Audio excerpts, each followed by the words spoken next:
You've had a number of excellent presentations in the past several months, but I like to think you're saving the best for last, or at least last as of right now. So I just want to share with you some of the just exciting things that are going on and hopefully provide some context for why we're publishing all these papers in your journals. Right now, two publications are in process. Results from the Lunar Reconnaissance Orbiter mission. That's the one I'm a associate guest editor on. We've had about 40 manuscripts submitted. The first one is now available online, which is exciting. And the results of the Moon Mineralogy Mapper investigation is also another special issue. That's got 17 papers in it that is all but done now, I guess. So that's very exciting, and it's been a real pleasure to work with everybody here on getting those going through the pipeline. I'm going to, as much as I've got lots of slides, Goddard just presented or prepared this really amazing video, so thank you for the hard work of getting the slideshow put up. I'm going to now move to a 200 megabyte movie that, if it works, will really make my day. I'm going to use a mouse. And the reason I want to show this movie is basically because it's really cool. And this was prepared by folks at Goddard using data from LRO, which is in orbit right now. So we're going to tour around on the moon for a little bit. And I'm going to stop and sort of explain things that we see. So this is a basin on the east side, or the west side of the moon. It's called the Orion Basin. And in a moment, you're going to see data that is representative of topography. And let's pause that somehow. And this is a basin, a large impact crater that's on the western limb of the moon. It's called the Orion Basin. And it is the youngest large feature on the moon. Now, the colors you see here represent topography, elevation. That data comes to us from an instrument on LRO called the Lunar Orbiter Laser Altimeter, LOLA for short. It's a great acronym. It's a even better song, by my opinion, but it's still a good instrument. And basically what we can see here, the red colors indicate high topography, cooler colors, blues, indicate low topography. And as opposed to normal images, you can see this data includes this sort of idea of elevation, changes in slope, changes in how the moon's surface looks over time. So this is an example of altimetric data giving a perspective of the shape of the moon, giving a sense of how the moon has changed because of the formation of this very large impact basin. It's over 200 kilometers in diameter. I think it's about 800 kilometers in diameter, several kilometers deep. One of the beautiful things about the moon is that we have these relic large impact craters, whereas on the Earth, because of plate tectonics, weather, erosion, all of these surface features have essentially been erased from the surface of the Earth. We have to look at the moon to get a sense of these large impact features. There's the only place in our corner of the solar system, the Earth-Moon system, that we can see the remnant of these large impacts. These large impacts are thought to have formed in the very early portion of the solar system's history, about within the first 500 million years after the Earth and the Moon formed. This is, as I said, the youngest basin on the Moon. It's about 3.8 billion years old. So in terms of age of lunar features, when something's that old, 3.8 billion years old, we think, oh, that's pretty young.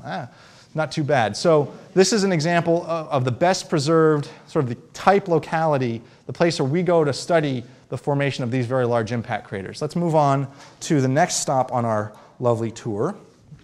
As we now stop at the limb and start flying south. Next stop is going to be the south pole of the moon, an area of intense interest because of the possibility of frozen ice or water at or near the poles. So we stop for a moment and now get this view of topography.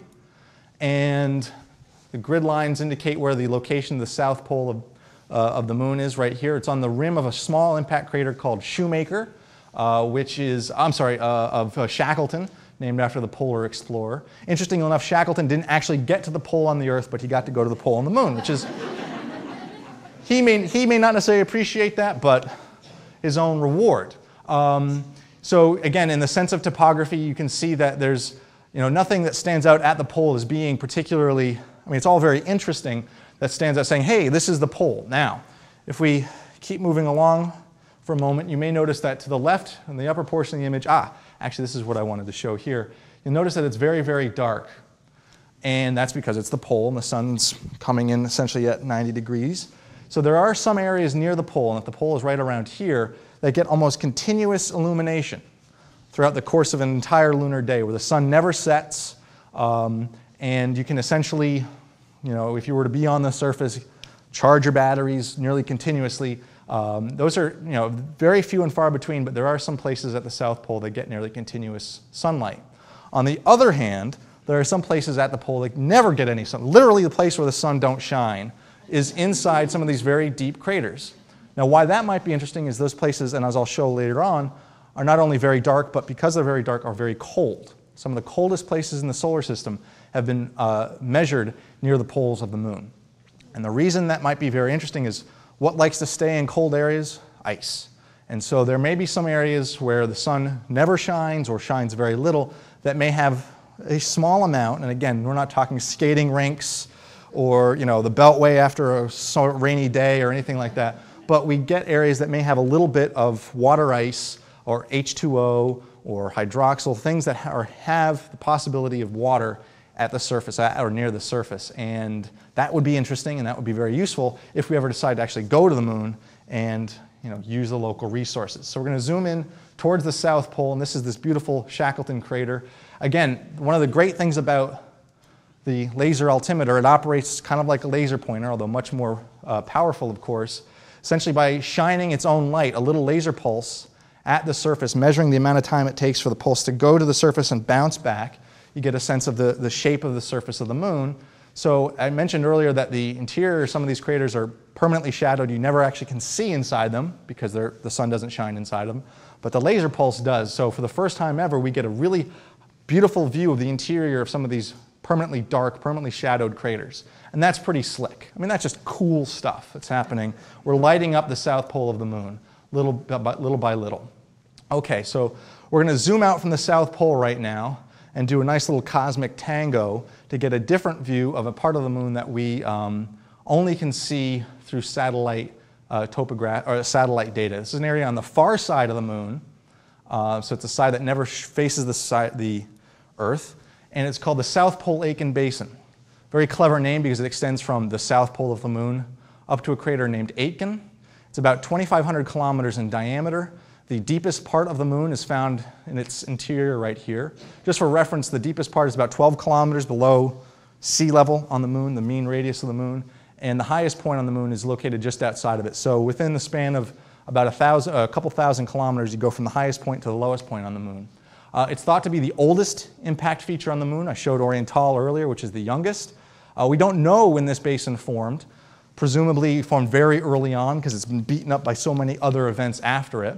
One of the missions that NASA had considered for funding last year for launching in a couple of years from now was a mission that would go and actually sample a piece of the interior of the basin to determine the age of this very old feature. Now, why that might be important?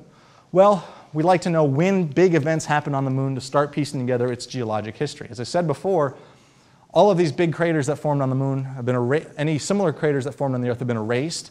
We'd like to know when big basins were forming in our portion of the solar system.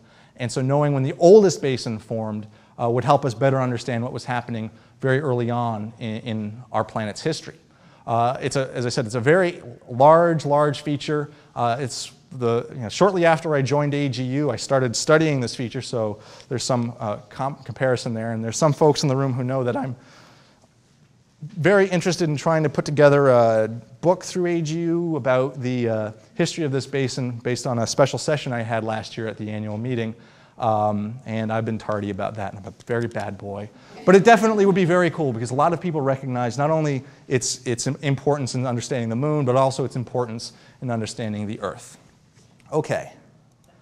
We're going to now go back to some terra cognita, some of our known hemisphere of the moon, the near side. As the moon goes through its illumination cycle, we're going to go up to an area that has been the subject of one of the most beautiful images I've seen in the last 10 years, certainly one of the most beautiful images ever taken of the surface of another planet, I think. We're going to the crater Tycho. It's a very bright, fresh crater formed about 1 billion years ago, a little less than 1 billion years ago, in the southern portion of the near side of the moon. You can see it quite clearly with the telescope. Again, here's the topographic data. And in a moment, we're going to overlay this image that was taken by the Lunar Reconnaissance Orbiter camera, LROC. And it's essentially the equivalent of looking out of an airplane as you're flying across the US Southwest. You get this beautiful sense of the height, the topography of the moon, how stark it is. Some folks have likened this to an Ansel Adams image, and I think that's sort of true. One of the problems with images of the moon is you don't really get a sense of scale. This could be the size of a continent on the Earth or the size of a building on the surface, this building, just for a sense of scale. And we're going to zoom in for a moment on this boulder here could fit in the diamond of Nationals Park. Essentially, this is the grassy portion, the baseball diamond from Nationals Park. Fortunately, because the Nationals are not that great, if that was placed in there, not that many people would notice. I think more relevant to now, you could probably fit that on the 50-yard line at FedEx Field, and nobody would really care. It'd be an improvement. Well, okay. Dicey. Okay.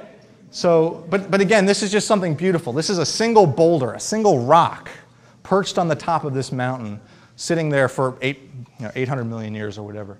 It's just spectacular. Okay, so we're going to continue our tour now by zooming out and exploring some other really interesting geology on the surface. I'm a geologist. I like rocks. There are people who study the moon for the plasma environment and how it interacts with the sun. That's wonderful. The moon has so many different applications in the scientific community. But I prefer to look at the rocks, because that tells us the story. This is an area called the Aristarchus Plateau. As you can see, it's slightly elevated around the surroundings. Oops, stop. There's a very fresh impact crater here, and then this area, this green area, is of elevated topography. It's thought to be completely volcanic. You see this little river channel.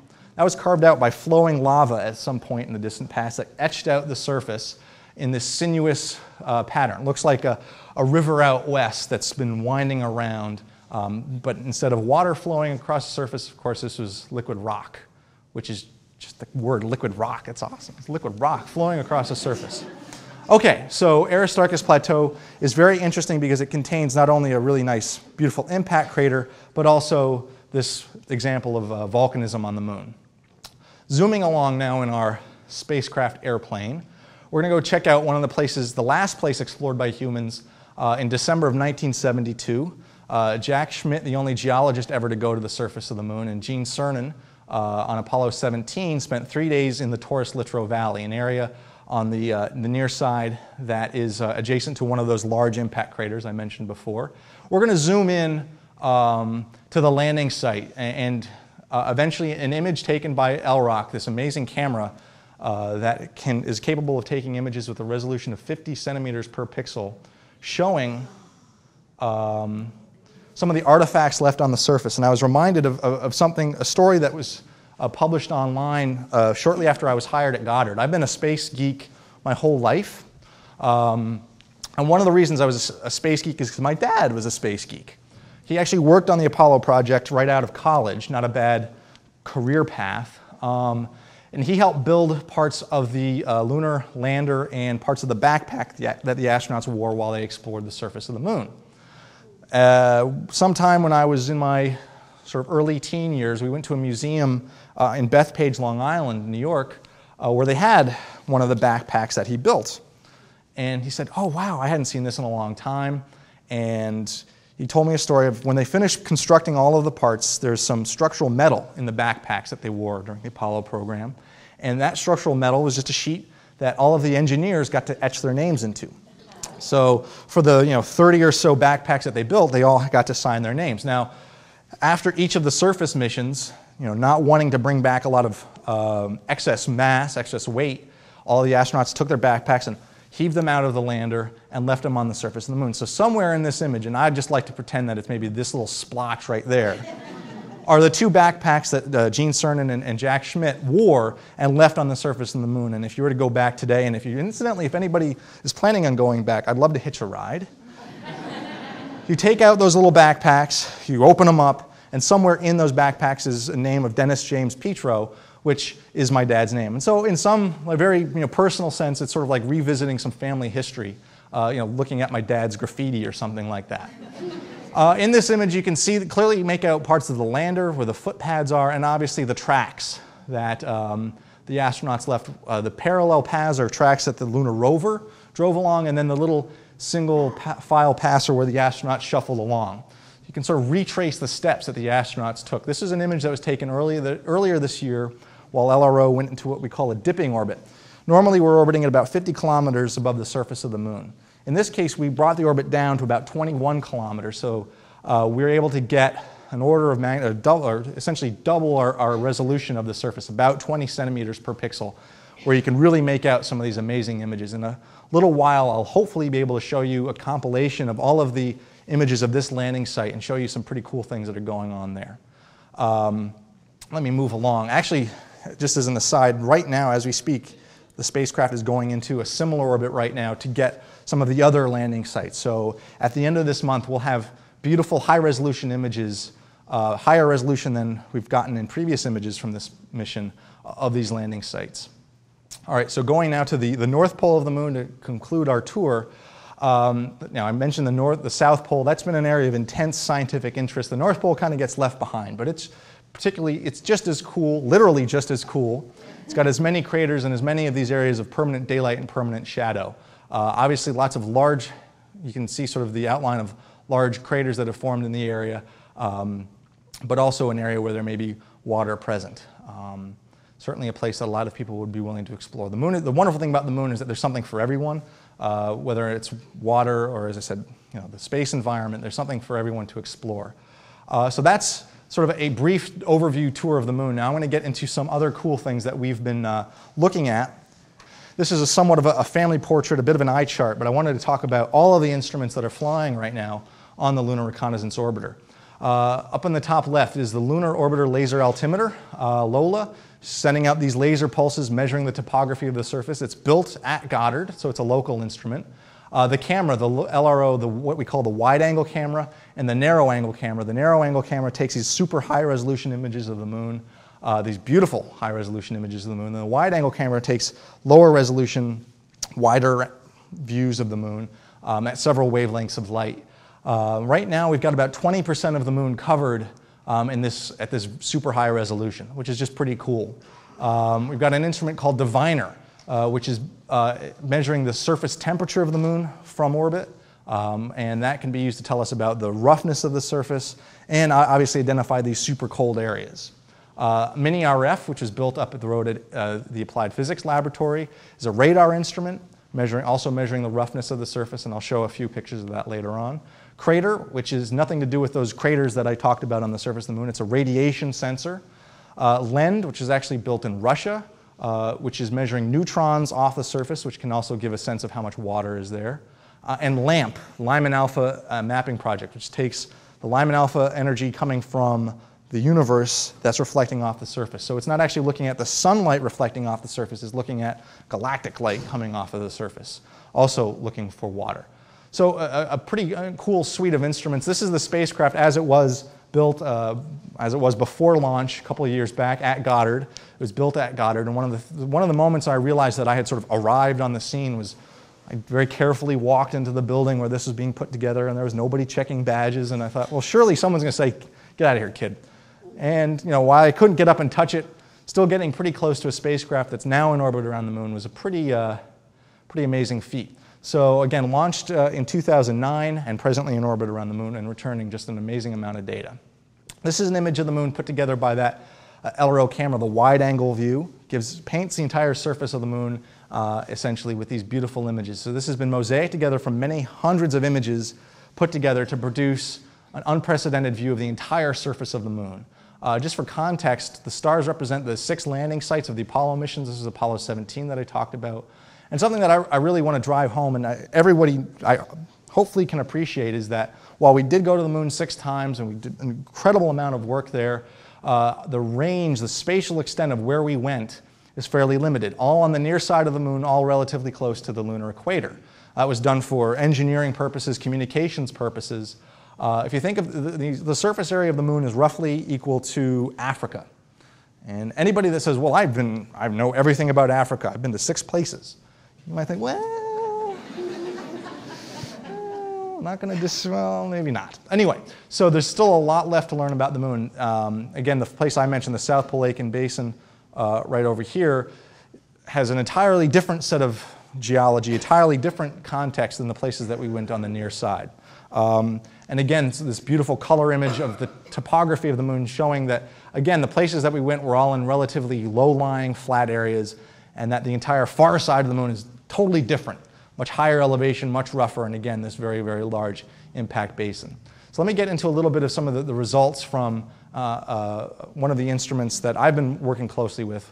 But to give a little bit of context and how we think the moon got to be the way it is, 4.5+ billion years ago, an object about the size of Mars is thought to have impacted the Earth and ejected a large portion of the Earth's crust into its orbit. That material coalesced, came together, and melted a little bit, forming an object in orbit around the Earth that we now call the moon. Why do we think that? Well, at some point the moon had to be very, very hot because the rocks that have been brought back all suggest that there's very little in terms of volatile material.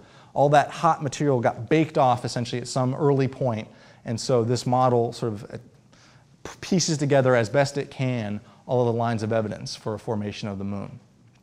After that material came together, it was very hot, liquefied, melted to create what we call a magma ocean, potentially an entire body of molten rock.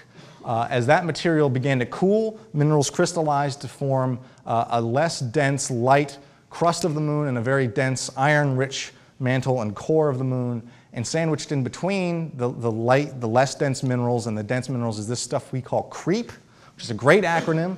Potassium, rare earth elements, and phosphorus. Essentially the leftover stuff that doesn't fit in any of the normal minerals that we see on the moon. So we see this CREEP layer, and of course, the moon has been subject to 4.5 billion years of going through the blender, as it were, and the surface has gotten mixed up and jumbled because of all of these large impact basins.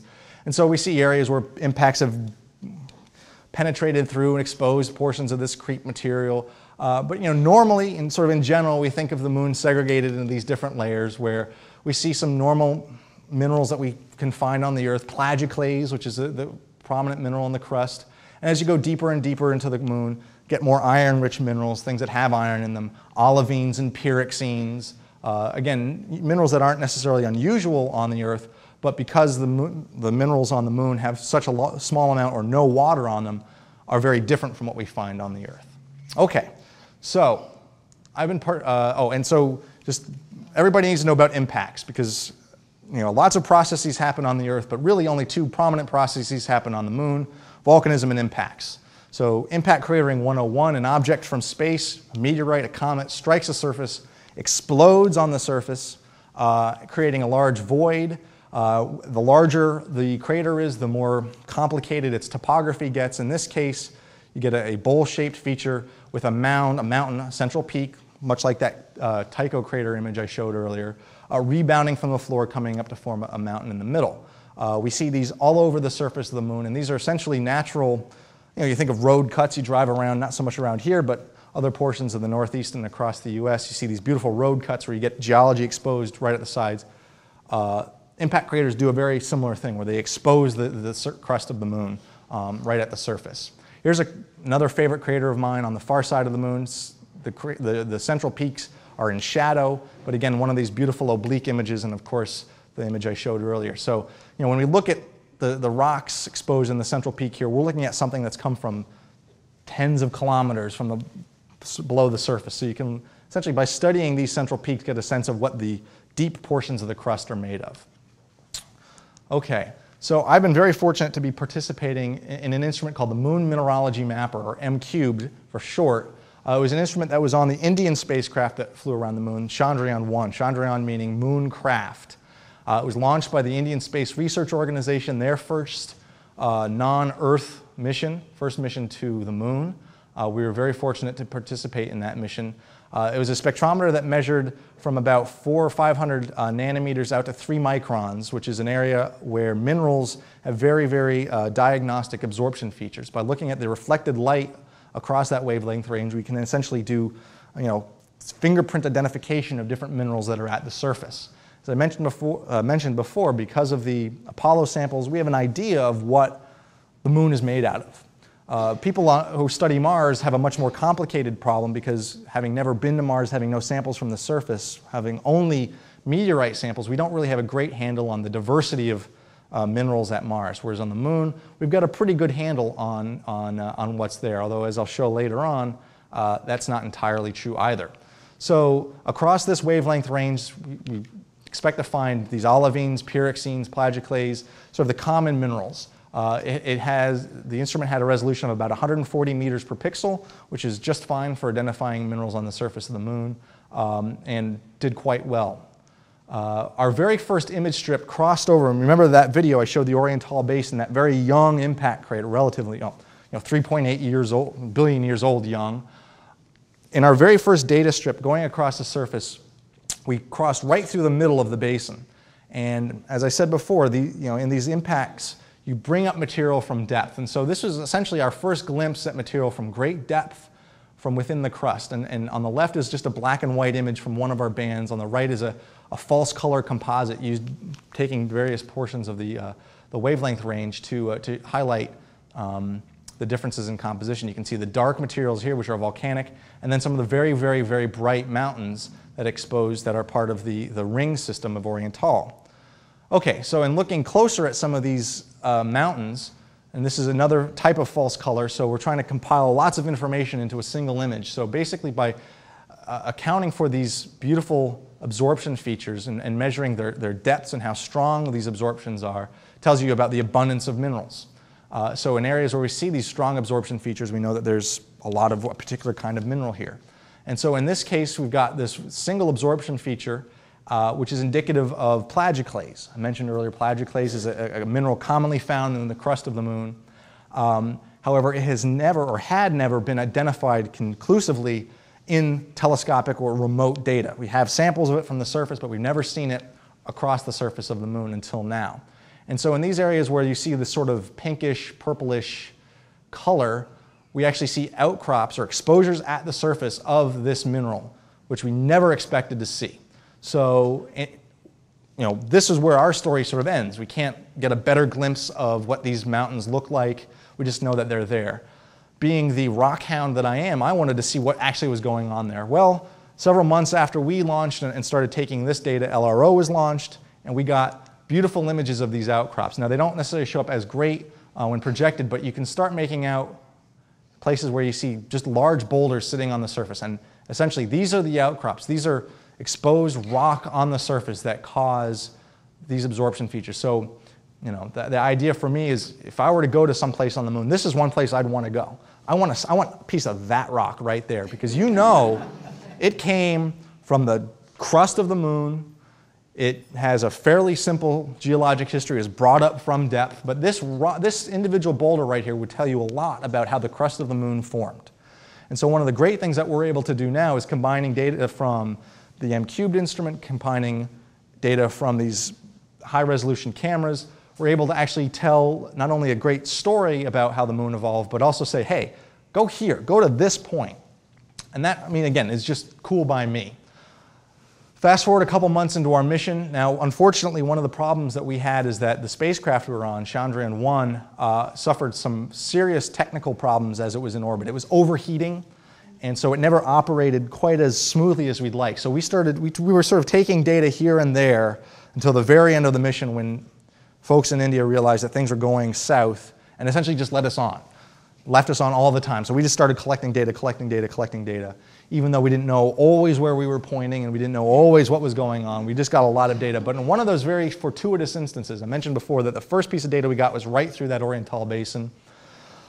Later, we got a slice through another large basin called Vnc Basin. It was named by the Soviets back in the early 60s when they had the first lunar flyby that saw the far side. So they got naming rights. So on the far side of the Moon, there's a lot of basins that are very hard to pronounce, including Vnc. So we got this stripe right through the side. Now, I said before how we're able to measure and identify these absorption features, and you can see in this case here, there's these set of spectra that have two absorption features. That's common in a mineral called pyroxene. We have some cases where we have this green absorption feature, or a green spectrum with a single absorption. It's indicative of olivine. And then we have this purple one, and I didn't mention this mineral before. It's called spinel. And we didn't expect to see spinel like this anywhere on the Moon. So when we had first identified this, we thought, oh, some problem. Great, what's going on now? And we looked at it harder and harder and thought, okay, well, there's this weird mineral, there's this spinel on the surface. What's it doing there? How did it get there? Well, again, it's sitting on the rim of this very large impact basin, probably brought up from great, great depth and exposed at the surface. So I did what I do best, is waited a long time and let other people argue about what was going on, and then went and looked at these high-resolution images to try to figure out exactly what the case was. So in this, on the right-hand side, we've got a black and white image showing the strength of those absorption features, and at the top is one of these areas where pyroxene is exposed at the surface. So again, a mineral from deep within the moon. It's exposed at the surface. And then this very dark area is where the spinel was found. And so I thought, well, again, what does the surface look like there? What's the geology? Again, they're very unusual. We thought that maybe because they're so pristine, they looked so perfect, that maybe there was an asteroid that struck the surface and somehow survived. I didn't put that hypothesis forward, but my graduate advisor did, so I said, yeah, okay, it's possible. No, not possible.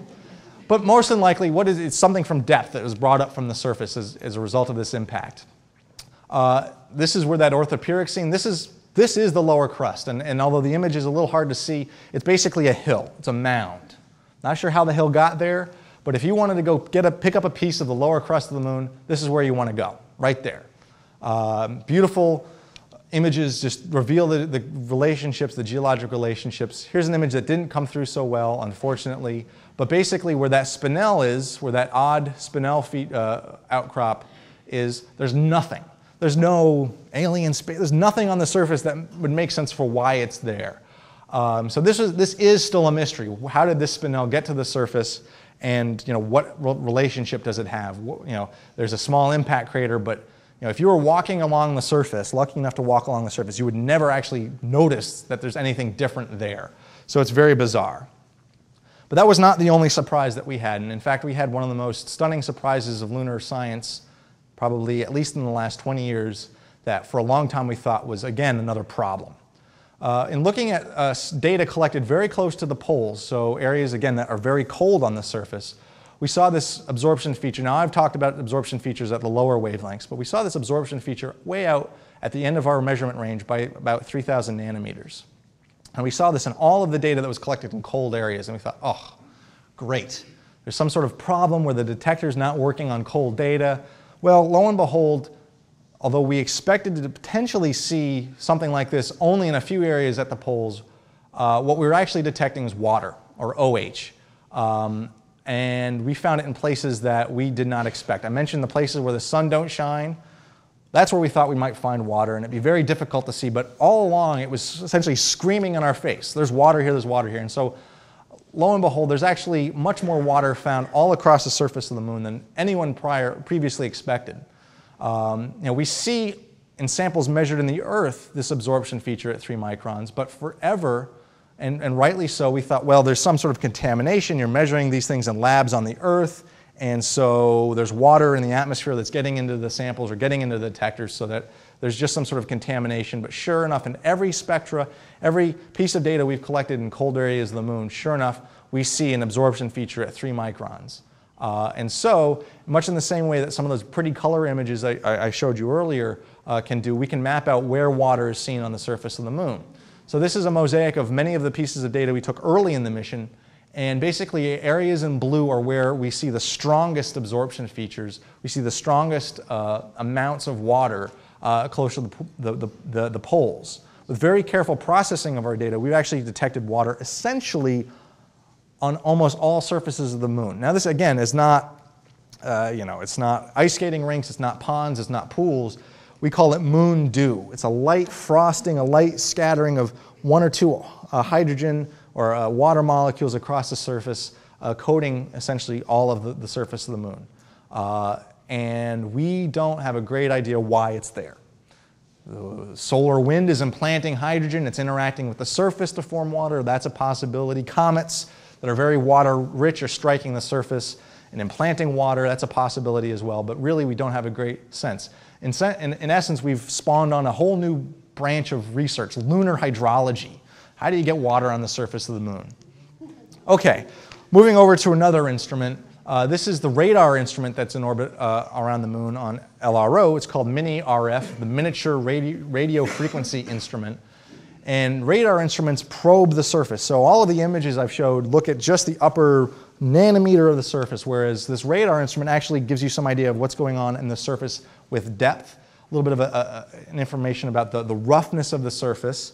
One of the reasons why this instrument was put on LRO was to look for ice, because ice on the surfaces of planets has very, very specific and particular signatures when examined through radar instrument. But the great geology that can come out of this is looking at things that have different textures, rough or smooth surfaces. And because the moon has no atmosphere to erode anything, surfaces that are rough, whether through impact or volcanism, stand out very clearly. So again, looking at the rim of Tycho, that very large crater with the beautiful central peak, along the rim of Tycho, you get these little areas like the one called out here. You can see it's sort of orange in here. This is just a natural color image or a black and white image of the surface. You see this very smooth melt pond. What Mini-RF is able to do is detect areas where we see impact melt, rock that has been melted as a result of the impact process. Lots of heat generated, which leads to rock being melted and deposited on the surface of the moon. So here we have molten rock that flowed across the surface much like any kind of liquefied object would, and it stands out so clearly in these Mini-RF images. However, one of the great things is that because it probes with depth, we can see things that are actually buried. So here's a crater whose name I will not try to decipher because it's written right there. Everybody can read that.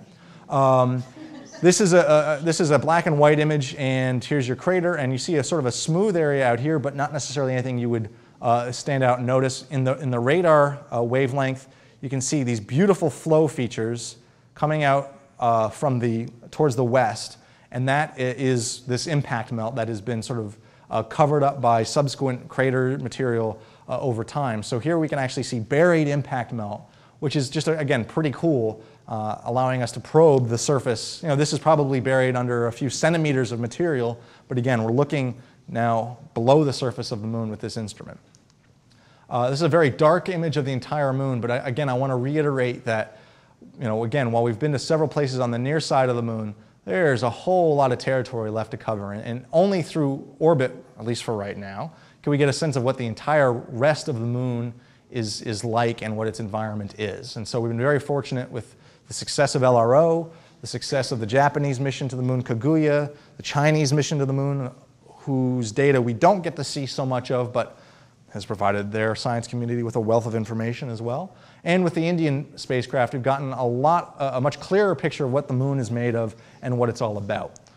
So I'm going to just conclude with some of the big surprises, a couple take-home messages, and then I'll conclude. First, M3 detects moon dew. This surface abundance of water or OH across the moon. Again, for a long time, we thought that was a problem with our instrument until we got confirmation from other spacecraft that know indeed that there is water scattered pretty much everywhere on the surface of the moon. Again, this is a game changer.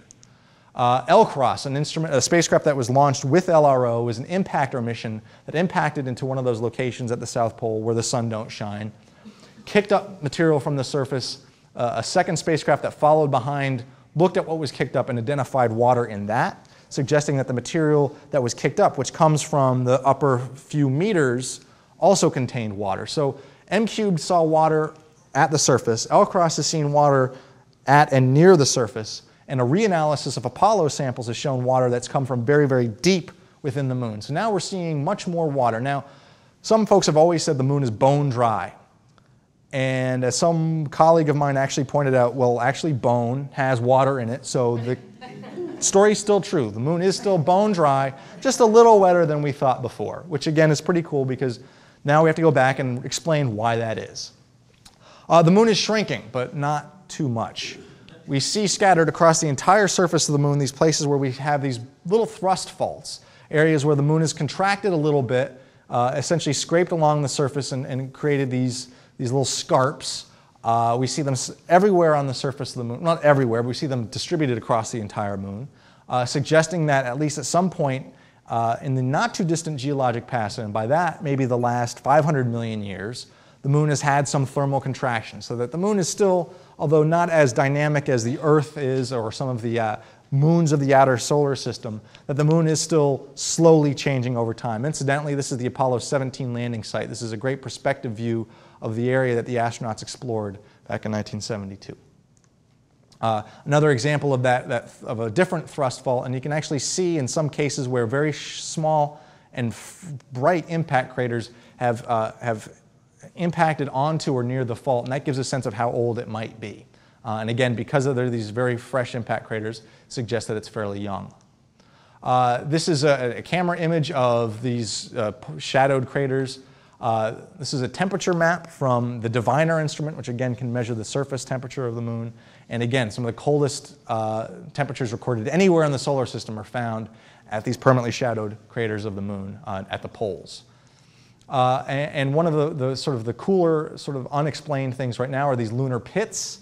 These are essentially, if anybody's ever explored Hawaii or other volcanic landscape, there's these lava tubes that go for many kilometers, and in some places you get something called a skylight. Here's a case where an impact crater struck into an area where lava used to flow below the surface. The lava drained out, leaving a void. Impact crater comes along and punches a hole in the surface. So you get this area where essentially there may be a cave, sort of spelunking on the moon. We don't know how extensive they are. We don't know exactly how they form, but pretty cool. And we see these in almost all volcanic environments. Again, not thousands of them, but tens of them, which again is a bit of a surprise, something we did not know before we went to the moon. Okay, so a couple final thoughts. I always end talks with the 5 things everybody should know about the moon. If you take away nothing else apart from how ridiculous Noah Petro is, yes, we explored the moon. It's amazing how important it is that I always have to mention this, but yes, we actually did explore the moon between 1969 and 1972, bringing back about 842 pounds of rock back to the Earth. The moon is thought to have formed as a result of a very large impact with the Earth about 4.5 billion years ago. The best place in probably the entire solar system to understand the entire history of the solar system is the moon. Because there's no erosion, because there's no weather, there's very little plate tectonics and a small amount of volcanism, the surface of the moon records all of the processes that have happened, at least in our corner of the solar system, at its surface. So it's a real treasure trove. I think of the moon as sort of the attic, your grandparents' attic. If you want to go learn about not just your early history, but like a lot long ago, go in your grandparents' attic and see what happened back then. And the moon is sort of like that in my mind. Again, the coldest temperatures in the solar system have been measured at the poles of the moon, and that there's still a lot left to learn. It's a dynamic place. There are, again, surprises around every corner for us. Everybody knows the Rosetta Stone. In addition to being a great language software tool, it also was the key to understanding the history of the Earth, history of the Egyptian culture, or a key to understanding that culture. The sum mass of all of the samples brought back to the Earth by the Apollo is about half of the mass of the Rosetta Stone. So when you think of everything that's happened because of this one rock, this beautiful rock that has some graffiti etched onto it, and think of all of the samples and what we've learned about the moon and the Earth and the solar system from the Apollo samples, we still have half of the Rosetta Stone left to go and sample, and hopefully more, and that there's a lot left to learn. And I certainly hope that, at least in my lifetime, and everybody here, and certainly AGU is going to be a big part of that we get to explore the moon some more in the future. Obviously, there's lots of great web resources. These are the 3 things that I hit up every day. The Lunar Photo of the Day, which is just a spectacular resource for just getting cool pictures of the moon. Apollo Surface Journal, which is a record of everything that was done on the surface during Apollo. And of course, the Lunar LRO website, which has updates. And again, expect in a few weeks and months more beautiful pictures of the moon to be released there. That's all I have. With that, I'll end and take time for questions. Thank you.